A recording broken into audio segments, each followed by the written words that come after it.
है और दिल में याद है, आंख नम है। मैंने उल्फत का ये खेल खुशतर जब भी खेला है हारा नहीं है। मैंने उल्फत का ये खेल खुशतर जब भी खेला है हारा नहीं है। आप तारीख का मुताला करें तो आपको ये बात आया होगी। यहाँ से लेके वहाँ तक मैं पूरे मजमे की तवज्जो चाहूँगा, बस आप बहुत सिंसियरिटी के साथ सुने और एक एक लफ्ज़ सुनेंगे तो इंशाअल्लाह ताला कुछ लेकर आप जाएंगे।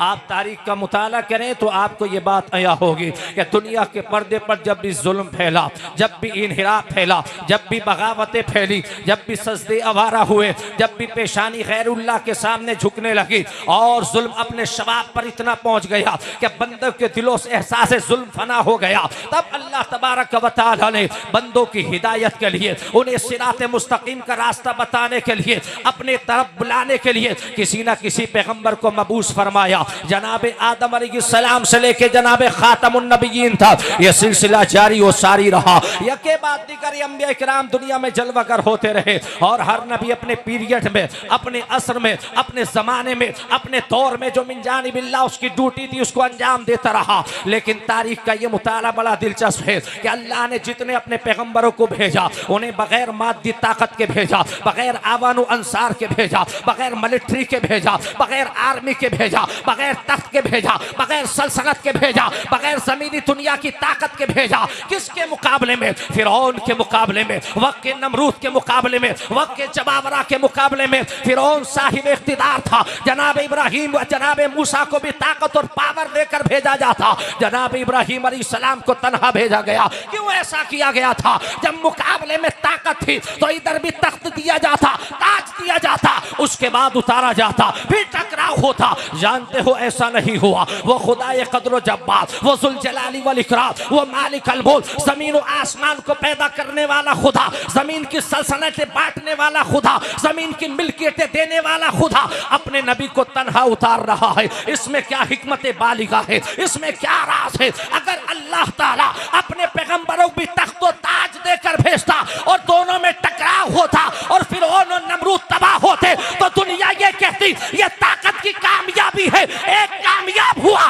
दूसरा नाकाम हुआ। जैसे कि तारीख आलम बादशाहों की जंगों से भरी हुई है, लेकिन अल्लाह अपने नबी को तन्हा भेजता और दुनिया को ये बताता है मूसा तुम जाओ, इब्राहिम तुम जाओ। जब तुम कामयाब होगे तो दुनिया ये कहेगी ये ताकत की कामयाबी नहीं, ये इंसाफ की कामयाबी है, ये सच्चाई की कामयाबी है, ये पैगंबराना मिशन की कामयाबी। नारे तकबीर, नारे रिसालत, पैगामे मज़हब इस्लाम, मसलके आला हजरत, जश्ने दस्तार बंदी, मदरसा गुलशने इस्लाम, हजरत अल्लामा मुफ्ती गुफरान रजा कादरी। वाह वाह। इसलिए तन्हा भेजा गया था, इसलिए मैं तवज्जो चाहूंगा। मैं आप लोग हैं तो मैं बोल रहा हूँ, ये आप सुनिए जैसा आप ये सब लोग करते हैं। आप बैठिएगा, अब सुनिएगा, आप सुनिएगा। मैं किससे कहानी कहने का आदी नहीं हूँ, ना मैं इस तरह का खतीब हूँ कि अल्फाज की जोलानी बताकर उसके बहाव में आवाम को बेहिस करके छोड़ दिया जाए। कौम मर रही है, क़यामतें तुम्हारे दरवाज़ों पर खड़ी है, हम कहाँ हैं, हमें होना कहाँ चाहिए था। मैं पूरा मजमून इंशाअल्लाह पेश करूँगा तो समझ में आएगा। मैं दुनिया देखता हूँ, मैंने दुनिया देखी है, बहुत दुनिया में मैं घूमा हूँ और मैं देख रहा हूँ कि इस वक्त इंसान के और ख़ासकर मुस्लिम कम्युनिटी के हालात क्या है, हमारा माजी कितना सुनहरा था, हमारा हाल कैसा है और हमारा मुस्तकबिल तो अल्लाह जाने कैसा होगा। आप जानते हो आज के हालात ये है कि जमाना हमारे चेहरों पर थूकने के लिए तैयार है, लेकिन हमारा माजी ऐसा था कि हमारा शिजरा उन बुजुर्गों से मिलता है, अगर पत्थर पर लाठी मारे तो पानी के चश्मे जा। बेशक बेशक उन लोगों से हमारा ताल्लुक है, अगर पत्थर को इशारा करे तो ला इलाहा इल्लल्लाह पढ़कर के मुसलमान हो जाए। हमारा शिजरा उससे मिलता है कि अगर बहते दरिया को इशारा करे तो अल्लाह बीच में से रास्ता। बेशक बेशक वो मुअज़्ज़ज़ थे ज़माने में मुसलमान होकर, हम खार हुए तारीख़ कुरा होकर, गर दर से कुरा हमने न भुलाया होता तो ज़माने ने ये ज़माना हमको न दिखाया होता। अल्लाह अपने नबियों को तन्हा भेजता है और ये बताने के लिए भेजता है, ये मैसेज है, लेसन है जमाने के लिए कि मेरा नबी तन्हा आएगा और बड़ी बड़ी हुकूमतों से टकराएगा, लेकिन अल्लाह ताला उसे कामयाबी अता करेगा। और हमारे आपके लिए पैगाम भी था, जब कभी तुम्हारे पास वसाइल ना हो, तुम्हारे पास ताकत ना हो, तुम्हारे पास बज़ाहिर हथियार ना हो, तुम्हारे पास आर्मी ना हो, तुम्हारे पास जमीनी सल्तनत ना हो और कयामत तुम्हारे दरवाजों पर बढ़ रही हो, तूफान बालाखेज तुम्हारी तरफ आ रहा हो, मौत तुम्हारे दरवाजे पर आवाज दे रही हो, तुम्हें तूफान में घेर लिया गया हो, तो ऐसे वक्त में भी नर्वस होने की जरूरत नहीं है। तुम सच्चाई का दामन थामो, दुनिया की ताकत तुम्हारे कदमों में झुक। कुरान का फैसला है, वअंतुमुल आलौना इन कुंतुम मोमिनीन, तुम ही आला हो, शर्त यह है कि मोमिन कामिल बन जाओ। जमाने का रोना रोने वालों, अपने ईमान का जायजा लो कि हम कहाँ खड़े हुए हैं, हमारा ईमान कितना स्ट्रॉन्ग है, हम कहाँ पर हैं, हम कहाँ होने, हमें कहाँ होना चाहिए था। आप जब ये मुताला करेंगे तो मालूम होगा। लेकिन होता यही था कि अल्लाह अपने नबियों को तन्हा भेजता था। अब यहाँ पर हम एक अकीदे की बात आपके गोश गुशगार करना चाहेंगे अपने उलमा के सपोर्ट के साथ, कि जैसे बहुत सारे फिरक़े बातिला ने हमारे और आपके दरमियान एक हद फासिल को कायम कर दिया है। अकीदे की बुनियाद पर माज़अल्लाह वो नबी की तन्हाइयों को मजबूरी से ताबीर करते हैं कि अल्लाह ने अपने नबियों को तन्हा भेजा। याद रखिए, अल्लाह ने अपने नबियों को तन्हा जरूर भेजा, लेकिन मोहताज बनाकर नहीं भेजा, मुख्तार बनाकर भेजा, मुख्तार बनाकर भेजा। और हर नबी को उसके ज़माने के एतबार से, उसके ज़माने के डिमांड्स के एतबार से, उसके दौर के चैलेंजेस के एतबार से, उसके दौर की रिक्वायरमेंट के एतबार से, उसकी दौर की ज़रूरतों के एतबार से, उसके दौर के दाइयात के एतबार से अल्लाह ने अपने नबियों को मोजज़ात अता फरमाए। और कैसे मोजज़ात दिए कि जनाब मूसा को आप देखें, जिस दौर में वो जलवगर हुए, उस दौर में जादू सहरो तलिस का दौर था, इसलिए उन्हें यद बैज़ा का मोजज़ा अता फरमाया, इनफिला के बहर का मोजज़ा अता फरमाया, इनशिका के हजर का मोजज़ा अता फरमाया, मन्ना व सल्वा उतारने का मोजज़ा दिया। क्यों दिया गया था? इसलिए कि मूसा तुम यदे बैज़ा लेकर के जाओ, जब जादूगरों के जादू फेल हो जाएंगे, फिर और खुद ब खुद तबाह बर्बाद हो जाएगा। यह उनका मोजज़ा है। दौर आगे बढ़ा, जब जमाना आगे बढ़ा, जनाब ईसा का दौर आया, तो उनको यदे बैज़ा का मोजज़ा नहीं दिया, इनफिला के बहर का मोजज़ा नहीं दिया, इनशिका के हजर का मोजज़ा नहीं दिया। उनको क्या दिया? उनके लिए फरमाया हम तुम्हारे लिए मुर्दों को जिंदा करने वाले हैं, हम तुम्हारे लिए अंधों को आंखें देने वाले हैं, हम तुम्हारे लिए मिट्टी के परिंदों में जान डालने वाले हैं।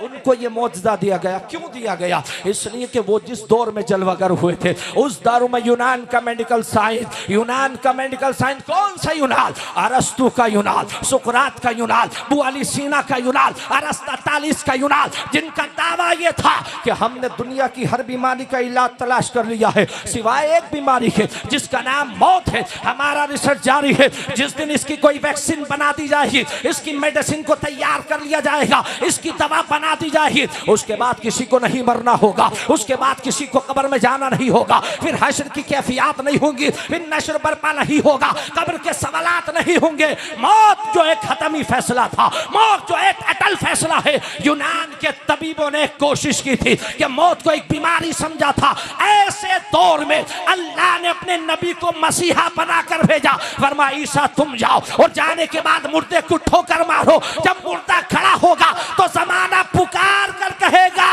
और अस्तातालिस के सामने घुटने टेकने वालों, यूनान के मेडिकल साइंस के सामने अपना सर रखने वालों, अगर मौत का इलाज चाहते हो तो यूनान के मेडिकल साइंस में नहीं है, मौत का इलाज चाहते हो तो अल्लाह के नबी के करीब आओ, वो ठोकर मारे तो मुर्दे जिंदा हो। क्या बात है, जिंदाबाद, नारे तकबीर, नारे रिसालत, पैगामे मजहब इस्लाम, मसलके आला हजरत, जश्न दस्तार बंदी, मदरसा गुलशन इस्लाम, सुभान ठोकर मारे तो मुर्दे जिंदा हो जाए। अल्लाह मौलाना हसन साहब नाज़ी में सारे पढ़े लिखे लोग हैं, उर्दू से जानकारी बहुत अच्छी है, इसलिए मैं टूटी फूटी उर्दू में जुमला अर्ज करता हूँ। मैं उस बात को कहना चाहता हूँ ताकि आप सुने। मैं ये जुमला अर्ज करना चाहता हूँ, जनाब ईसा का ये आलम है कि मुर्दा लाया जाए ठोकर मारे तो जिंदा हो जाए। जब जनाब ईसा का ये आलम है तो वक़ार ईसा का क्या आलम होगा? वक़ार ईसा का क्या आलम होगा? जाने आलमीन का आलम क्या होगा? ईसा के मसीहा का आलम क्या होगा? मुस्तफ़ा जाने रहमत का आलम क्या होगा? तारीख शाहिद है, हदीस गवाह है। ईसा पैगंबर का मौजज़ा ये है कि जब ये जो हमारे पास है ये बॉडी है, ये हाथ है ये बॉडी है, आँख है बॉडी है, कान है बॉडी है, और इसी बॉडी के अंदर रूह है। ये आँख भी काम कर रही है, कान भी काम कर रहा है, ये हाथ भी काम कर रहे हैं, ज़बान भी काम कर रही है, दिमाग भी काम कर रहा है, दिल भी काम कर रहा है। सर से लेके सारी बॉडी फंक्शनल है, इसलिए कि फंक्शन करने वाली रूह इसके अंदर मौजूद है। ईसा पैगंबर का मौजज़ा ये है कि इसी फंक्शन करने वाली रूह जो निकाल लिया जाता, ओनली बॉडी रह जाती, तो बॉडी नहीं कहा जाता, डेड बॉडी कहा जाता। कोई नई बॉडी नहीं, नया जिस्म नहीं, नए कान नहीं, नई आंखें नहीं, नया दिमाग नहीं, नया दिल नहीं, नए पाँव नहीं, नए हाथ नहीं, नई ज़बान नहीं, बल्कि वो पुरानी ओल्ड बॉडी को लाकर रखा जाता। ईसा पैगंबर कहते कुम बिस्मिल्लाह, उनकी दुआ से अल्लाह उसी डेड बॉडी में रूह को डाल देता, वापस जिंदा हो जाती। लेकिन वक़ार ईसा का आलम यह है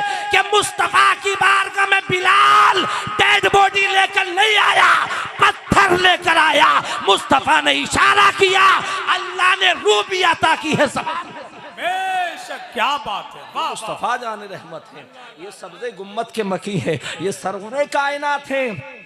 अल्लाह ने जब उन्हें भेजा है तो मुख्तार बनाकर भेजा। कैसा मुख्तार बनाकर भेजा, कितनी ताकतें दी है, कितने पावर दिया है। तो आओ किसी आम मौलवी की बात नहीं करता, उस आलिम रब्बानी वली कामिल कुतुब आजम जिसकी विलायत और इमामत पर अरब से लेके अजम, अजम से लेके अरब, मशरिक से लेके मगरिब, शिमाल से लेके जुनूब हर वक्त मुसल्लम था, जिसे अल्लाह ने हुस्न काबा का शर्फ अता किया था, जो दुनिया की आंखों का ताजुश शरिया बनकर चमका।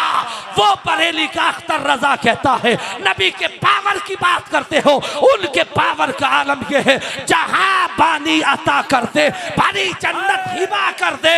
नबी मुख्तार कुल है, जिसको जो चाहे। वाह वाह वाह, नारे तकबीर, नारे तकबीर, नारे रिसालत, नारे रिसालत, मसलके आला हजरत, बस्ती बस्ती खरिया खरिया, बस्ती बस्ती खरिया खरिया,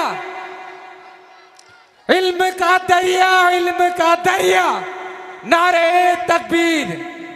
वो ज़ाते गिरामी जिसको दुनिया ताजु शरिया कहती है, वो कहते हैं जहां बानी अता कर दे, भरी जन्नत हिबा कर दे। नबी मुख्तार कुल है, जिसको जो चाहे अता कर दे। और उनके पावर का आलम यह है मियाँ, जहां में उनकी चलती है।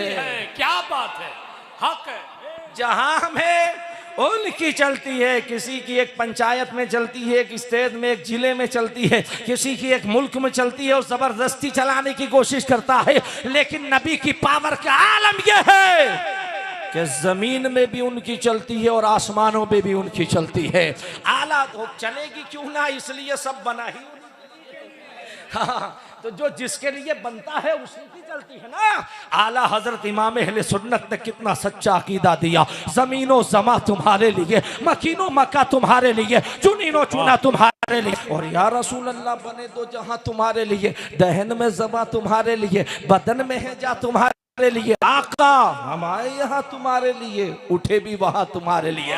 उसी को अल्लामा अख्तर रजा ताजु शरिया फरमाते हैं, जहां में उनकी चलती है वो दम में क्या से क्या कर दे, जमी को आसमां कर दे, सुरैया को सरा कर दे। क्या बात, फिजा में उड़ने वाले, फिजा में उड़ने वाले, यूं ना इतराए निदा कर दे, वो जब चाहे जिसे चाहे उसे फरमा रवा कर दे। मुझे क्या फिक्र हो अख्तर, मेरे यावर हैं वो यावर, बलाओं को जो मेरी खुद गिरफ्तारे बला कर दे।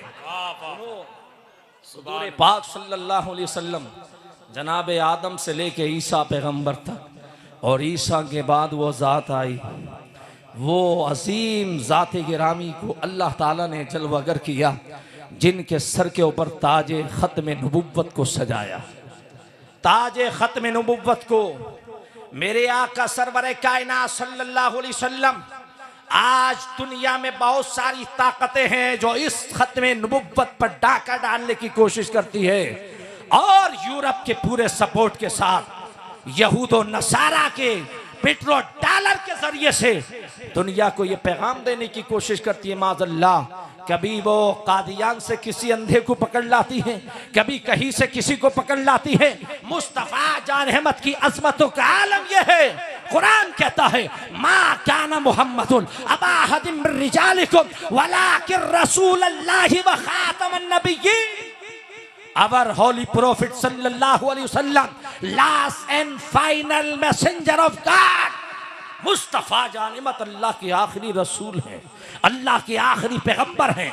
वो किसी मर्दों में किसी मर्द के बाप नहीं, वो आखिरी नबी है। अल्लाह ताला ने उनको आखिरी नबी बनाकर भेजा। अब नबी के बाद ना कोई जिल्ली नबी आ सकता है, ना कोई बुरूजी नबी आ सकता है, ना कोई मुहद्दस नबी आ सकता है, ना कोई मुल्हम नबी आ सकता है, ना कोई नबी, किसी तरह का कोई नबी नहीं आ सकता। ये जिल्ली, बुरूजी, मुहद्दस, मुल्हम, ये सारी टर्में एक झूठे नबी को बनाने के लिए वज़ा की गई। नबी सिर्फ नबी होता है, और हकीकत में हमारे यहाँ का सरवर कायनात सारे नबियों के सरदार हुजूर को जब भेजा, तो हुजूर से पहले जितने आए हुजूर से पहले वो सब जाने के लिए आए, वो सब जाने के लिए आए। आखिर में वो आए जो न कभी जाने के लिए आए, आखिर में वो नबी आए जो कभी ना जाने के लिए आए। तो जब उन्हें भेजा गया ना, पहले जितने भी नबी आए उन्हें मखसूस ज़माने के लिए, मखसूस फील्ड के लिए, मखसूस मुल्क के लिए, एक कबीले के लिए भेजा गया। लेकिन जब हमारे आका को भेजा गया तो सिर्फ अरब के लिए नहीं, सिर्फ कुरैश के लिए नहीं, बनु हाशिम के लिए नहीं, बल्कि सारी कायनात के लिए। कुरान की बोली है, उलामा बैठे हैं, कुरान की बोली। जब ईसा पैगंबर अपनी कौम से खिताब करें तो सेगा इस्तेमाल करते हैं, या बनी इसराइल, ऐ मेरी कौम है बनी इसराइल, मैं बनी इसराइल का नबी हूँ। लेकिन जब सारी कायनात का पैगंबर अपनी कौम से खिताब करता है तो या कुरैश, या बनु हाशिम, या अरब कहकर नहीं, बल्कि कुरान कहता है कुल या अय्युहन्नास इन्नी रसूलुल्लाहि इलैकुम जमीअन। मेरे हबीब आप फरमा दीजिए कि मैं सारी कायनात के लिए रसूल बनकर बनाकर भेजा गया हूँ। अवर होली प्रॉफिट सल्लल्लाहु अलैहि वसल्लम, इंटायर यूनिवर्सल नबी। अल्लाह ने हमारे नबी को भेजा है तो यूनिवर्सल प्रॉफिट बनाकर भेजा है सारी कायनात का। अब सवाल ये पैदा होता है, वो यूनिवर्सल प्रॉफिट कैसे हो गए? वो सारी कायनात के नबी कैसे हो गए? वो सारी दुनिया के नबी कैसे बन गए? तो याद रखिए, मेरे आका सरवर कायनात इस्लाम के नबी, काय के नबी हैं? इस्लाम के नबी हैं। अब सवाल यह होता है कि इस्लाम की तारीफ क्या है? इस्लाम कहते किसको हो? डेफिनेशन ऑफ इस्लाम क्या है? इस्लाम के मीनिंग क्या है? बहुत डिटेल में भी इसके मीनिंग है, बहुत लंबी लंबी भी तफसीरें इसकी हैं, लेकिन एक शॉर्ट में आप समझिएगा। इस्लाम के बहुत आसान माना यह है कि जो चीज़ इताअत करें, अल्लाह के सामने, उसके हुक्म के सामने अपने आप को झुका दे, उसे मुस्लिम कहते हैं। जो चीज इस्लाम किसको कहते हैं? जो चीज अल्लाह के हुक्म के सामने अपने आप को झुका दे, अल्लाह की इताअत करे, अल्लाह की फरमाबरदारी करे, अल्लाह के हुक्म के सामने अपने आप को सरेंडर कर दे, उसे मुस्लिम कहते हैं। अब हम तवज्जो दीजिए, मैं किस्सा कहानी नहीं बता, तवज्जो दीजिए, सुनिए एक एक लफ्ज, और खासकर जो बच्चे पढ़ने वाले हो यूनिवर्सिटियों में, ना जाने कितने सवालात के जवाबात आपके दिमाग में आ जाएंगे। सुनो, अल्लाह के नबी इस्लाम के नबी हैं, इस्लाम के माना है जो चीज़ इताअत करे, फर्मा बरदारी करे, अल्लाह के हुक्म के आमदे अपने आप को सिलेंडर कर दे, उसे क्या कहते हैं? मुस्लिम। अब मैं आपसे सवाल करता हूँ, ये ज़मीन अल्लाह की इताअत कर रही है कि नहीं कर रही है? ये दरियाओं का पानी अल्लाह की इताअत कर रहा है कि नहीं कर रहा है? ये दरख्तों की हरियाली अल्लाह की इताअत कर रही कि नहीं कर रही है? ये समंदरों की मौजें अल्लाह की इताअत कर रही कि नहीं कर रही है? ये हवाओं का निज़ाम अल्लाह की इताअत कर रहा कि नहीं कर रहा है? ये बुलंद बाला पहाड़ अल्लाह की इताअत कर रहे हैं कि नहीं कर रहे हैं? ये सूरज की शुआएं अल्लाह की इताअत कर रही कि नहीं कर रही है? ये आसमान की बुलंदियां अल्लाह की इताअत कर रही कि नहीं कर रही है? ये आबशार के नगमे अल्लाह की इताअत कर रहे कि नहीं कर रहे हैं? ये सितारों की अंजुमन अल्लाह की इताअत कर रही कि नहीं कर रही है? सारी कायनात अल्लाह की इताअत कर रही है। और इस्लाम की तारीफ ये है, जो इताअत करे वो मुस्लिम। पता ये चला इस कायदे के तहत सारी कायनात मुस्लिम है। ये जमीन मुस्लिम है, ये आसमान मुस्लिम है, ये आबशार के नगमे मुस्लिम है, और मेरे आका इस्लाम के नबी है। इसलिए वो जमीन के भी नबी है, वो आसमान के भी नबी है, वो आबशार के नगमों के भी नबी है, वो कहकशा की अंजुमन के भी नबी है, वो चांद और सूरज के भी नबी है, वो जमीन और आसमान के भी नबी है। मेरे आका वो है जो अव्वल के भी नबी है, औसत के भी नबी है, और आखिर के भी नबी है। वो सारी कायनात के नबी है। इसलिए जब उन्हें भेजा तो उन्हें गिने चुने मौजज़ात देकर नहीं भेजा। पहले नबियों के 7, 5, 10 मौजज़ात किताबों में लिखे, उंगलियों पे गिने जा सकते हैं। लेकिन जब हमारे आका सरवरे कायनात को अल्लाह ने भेजा तो गिने चुने मौजज़ात देकर नहीं भेजा, बल्कि सरापा मौजज़ा बना करके भेजा है। वो चले तो मौजज़ा, वो उठे तो मौजज़ा, वो बैठे तो मौजज़ा, वो तकल्लुम नवा हो तो मौजज़ा, वो तबस्सुम जा हो तो मौजज़ा, वो जुल्फ़े वल्लैल को चेहरे व दुहा पर डाले तो मौजज़ा, वो जुल्फ़े वल्लैल को चेहरे व शम्स से हटाए तो मौजज़ा। उनकी जुल्फ़े ऐसी है जैसे वल्लैल इज़ा सजा की आयत की तफसीर हो। उनकी पेशानी ऐसी है जैसे वल फज्र की आयत का सुबह नमूदार हो। उनके रुखसार ऐसे हैं जैसे वह शम्स का सूरज चमकता हो, और उनका सीना ऐसा है जैसे अलम नशरा लका सदरक का मुसहफ खुला। वाह वाह वाह, नारे तकबीर, नारे रिसालत, शाने मुस्तफ़ा, अज़मते मुस्तफ़ा, मसलके आला हजरत, जश्ने दस्तार बंदी। मैं फिर से पढ़ता हूँ, ये जुमला उलामा बैठे हैं। उनकी पेशानी ऐसी है जैसे वल फज्र की आयत की सुबह नमूदार हो।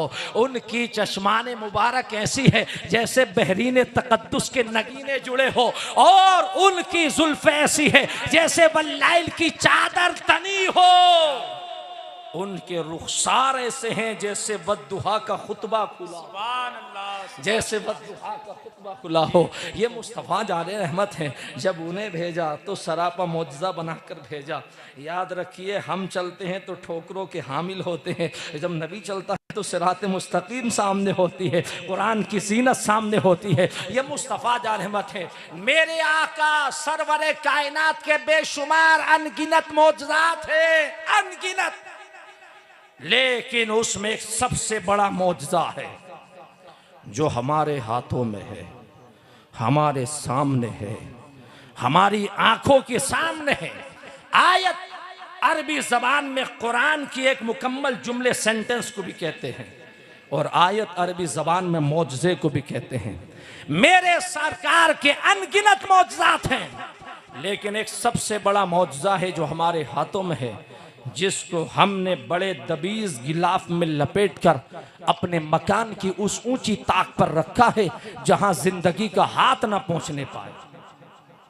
अहले इल्म बैठे हुए थे, मैंने ये जुमला इसीलिए कहा था ताकि यहां से थोड़ा सा मुझे सपोर्ट मिलेगा। फिर से मैं कहता हूं, जिसको हमने बड़े दबीज गिलाफ में लपेटकर अपने मकान की उस ऊंची ताक में रखा है जहां जिंदगी का हाथ ना पहुंचने पाए, वो क्या है?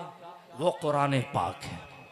वो अजीम किताब जिसको हम कुरान पाक कहते हैं।